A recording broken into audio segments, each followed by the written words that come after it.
Leeds may look to capitalise on Rangers' shock Champions League exit earlier this week. Leeds will have reportedly taken a keen interest in Rangers' Champions League exit at the hands of Malmö on Tuesday. Steven Gerrard's side were playing in the penultimate qualifying round in the Champions League with hopes of a £30 million windfall in making the group stages.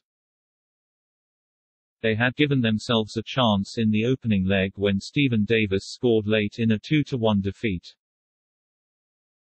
And Alfredo Morelos once again proved his importance with the opening goal in the second leg at the Ibrox.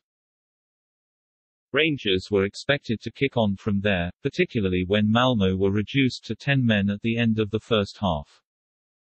But the Swedish side turned the tie on its head when Antonio Colac scored twice in 4 minutes early in the second half. Rangers pressed for an equaliser but were unable to respond, sending Rangers into a Europa League playoff against Kairat Almaty or Alashkert. It's also the third defeat in a row for Rangers, the first time that has happened in just over 6 years. The Rangers players sunk to the floor at the final whistle, but there were still a few who were able to leave the pitch with their head held high. Ryan Kent created both goals for Rangers over the two legs and continued to be Rangers' constant threat throughout. He wasn't able to help Rangers make the difference in the end, but his performance wouldn't have gone unnoticed. According to The Athletic, Leeds will have taken a keen interest in what happened at the Ibrox. Leeds have a long-held interest in signing Kent from Rangers and he continues to be linked with a move to Elland Road.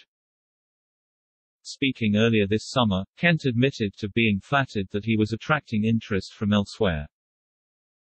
It's nice to be linked with other football clubs, the big clubs, he admitted, but you've got to understand the duty of where you're at, and as long as I'm at Rangers I'll always give 100% to the club.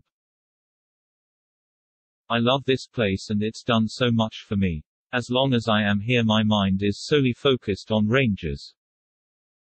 But no official bid has been forthcoming for Kent so far, with Gerrard recently admitting it would be something they would have to consider should it happen.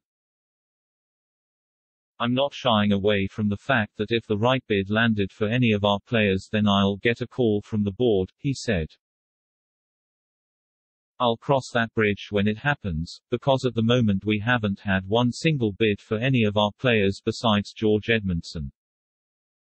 And we accepted that bid.